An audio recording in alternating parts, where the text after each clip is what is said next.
नमस्कार दोस्तों, मैं भावनी मिश्रा अपने चैनल में आप सभी का एक बार फिर से स्वागत करती हूँ। कैसे हैं आप लोग? आशा करती हूँ आप सब स्वस्थ और सुरक्षित होंगे। इस वीडियो में मैं आपसे शेयर करूंगी कि नवरात्रि के पहले हमें कौन कौन से कार्य, 5 कार्य ऐसे जो हमें जरूर कर लेने चाहिए, क्योंकि करना जरूरी है ताकि जो आपका नवरात्रि का व्रत है वो सुफल हो, फलदायक हो, फलकारी है। तर्पण करते हैं बहुत से लोग, पानी देते हैं, तो उससे जो घर है वो अशुद्ध माना जाता है, पितरों को भोजन कराया जाता है।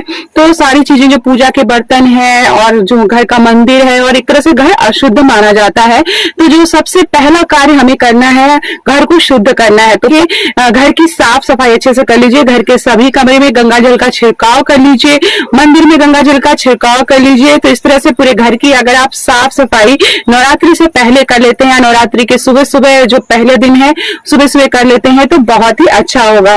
उसके अलावा जो मंदिर है, मंदिर की सफाई के साथ साथ जो पूरा मंदिर है उसके जो भी आपने मंदिर में नीचे कपड़े बिछा रखे होंगे, माता रानी को चुनरी पहनाई होगी, या जो भी वस्त्र भगवान ने पहने होंगे वो सारे वस्त्र आपको धो देने हैं, सर्फ के साबुन से धो देने हैं। या आप नए वस्त्र लाए हैं तो पुराने वस्त्र निकाल दें और आप नए वस्त्र पहना सकते हैं।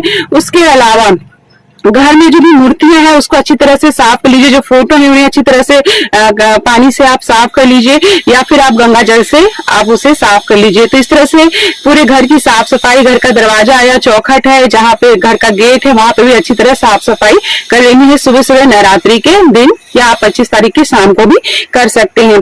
एक बात का दूसरा कार्य है कि घर में जो भी लहसुन प्याज हो उसे आप 25 तारीख तक खत्म कर लीजिए। वैसे भी पितरपक्ष में भी लोग लहसुन प्याज नहीं खाते हैं, लेकिन कुछ लोग अगर खा रहे हैं तो वो भी आप जो है बंद कर दीजिए। 9 दिन आपको लहसुन प्याज और नॉनवेज का सेवन नहीं करना है, घर में नॉनवेज नहीं बनाना है। उसके अलावा जो घर का चूल्हा है, अगर आप नॉनवेज बना रहे हैं और एक ही चूल्हे पे नॉनवेज बनाते हैं, आपका जो गैस का स्टोव होता है, तो उसको अच्छी तरह से नवरात्रि के दिन सुबह सुबह आपको साफ कर लेना है, गंगा जल से छिड़काव कर लेना है। अगर आपको कहीं से राख मिल पाए तो पूरे चूल्हे पे आप राख लगा के अच्छी तरह से साफ करके उसको साबुन से अच्छी तरह से धो दीजिए, तो शुद्ध माना जाता है, राख को शुद्ध माना जाता है। तो इस तरह से आपको अपनी किचन की भी सफाई करनी है, क्योंकि आप अगर 9 दिन व्रत रहते भी हैं, नहीं भी रहते हैं, या अष्टमी के दिन पूरी खिलाते हैं, या व्रत प्रतिपदा और अष्टमी के दिन व्रत रहते हैं, तो भी आपका जो किचन है वो भी साफ सुथरा होना चाहिए, स्वच्छ होना चाहिए। वहां पे नॉनवेज से रिलेटेड कोई भी चीज नहीं होनी चाहिए, लहसुन प्याज नहीं होना चाहिए, इस बात का आपको ध्यान रखना है। उसके अलावा एक कार्य आपको और करना है कि जो आप घर में जो मंदिर है उसमें जो किताबें हैं वो आप देख लीजिए। जैसे दुर्गा चालीसा आपके पास है कि नहीं है, दुर्गा सप्तशती है कि नहीं, दुर्गा सप्तशती पुरानी तो नहीं हो गई है, आपको बदलनी नहीं है, तो नवरात्रि में आप उसको बदल सकते हैं। तो जो भी दुर्गा सप्तमी और दुर्गा चालीसा या दुर्गा की आरती, ये सारी चीजें आपके पास होनी चाहिए। तो इस चीज को आप चेक कर लीजिए। कोई बुक पुरानी हो गई हो तो आप उसे विसर्जित कर दीजिए और आप नई बुक खरीद के लाइए। तो ये सारी चीजें ध्यान में रखनी है। इसके अलावा जो मंदिर के बर्तन है, पूजा पाठ के बर्तन है, वैसे तो सब लोग ही धोते हैं पूजा से पहले सारे बर्तन, तो बर्तनों को एकदम साफ सुथरा होना चाहिए। अगर आपको लगता है कोई बर्तन आप खराब हो गया तो आप नया पूजा का बर्तन ला लें, भोग लगाने के लिए नया बर्तन ला लें, या फिर आप पूजा के जो भी बर्तन है उसको अच्छी तरह से गंगा जल डाल के आप साफ सफाई कर लें। तो ये छोटी छोटी बातों का हमें ध्यान रखना है नवरात्रि से पहले। इसके अलावा जो है, जो भी चुनरी आप जैसे भगवान को चुनरी चढ़ाते हैं, तो कोई भी नई चुनरी आप ला सकते हैं, या जो पुराने माता रानी को चुनरी आपने चढ़ाई है उसको धो के फिर नवरात्रि के दिन आप नया फिर से आप पहना सकते हैं। उसके अलावा एक क्वेश्चन आता है कि चूंकि पितृपक्ष चल रहा है तो क्या हम नवरात्रि का सामान, कलश, ये सारी चीजें खरीद सकते हैं? तो हाँ, जरूर खरीद सकते हैं।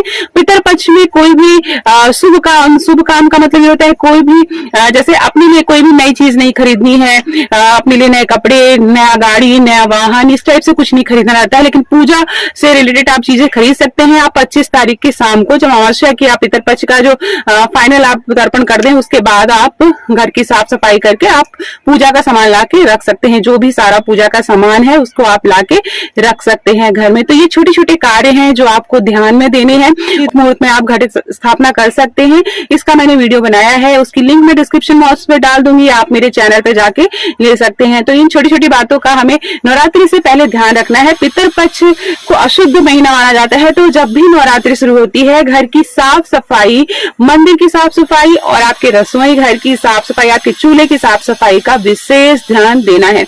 उसके अलावा अगली वीडियो में मैं आपसे बताऊंगी कि नवरात्रि से जुड़ी हुई बहुत सारे सवालों के जवाब दूंगी जो कि कंफ्यूजन रहता है, तो वो सारी चीजें ध्यान में दूंगी। एक चीज और आपको तैयारी कर लेनी है, अगर आपको अखंड ज्योति जलाना चाहते हैं तो उसके लिए भी आप तैयारी कर ले कि सारे सामान, पूजा का सामान आप ला के रख लें। तो ये सारे कार्य आपको, ये 5 कार्य आपको नवरात्रि से पहले कर लेने हैं। आशा करती हूँ आपको मेरा वीडियो पसंद आया होगा। वीडियो पसंद आया हो तो मेरे चैनल को प्लीज सब्सक्राइब करिएगा। बहुत बहुत धन्यवाद ये वीडियो देखने के लिए।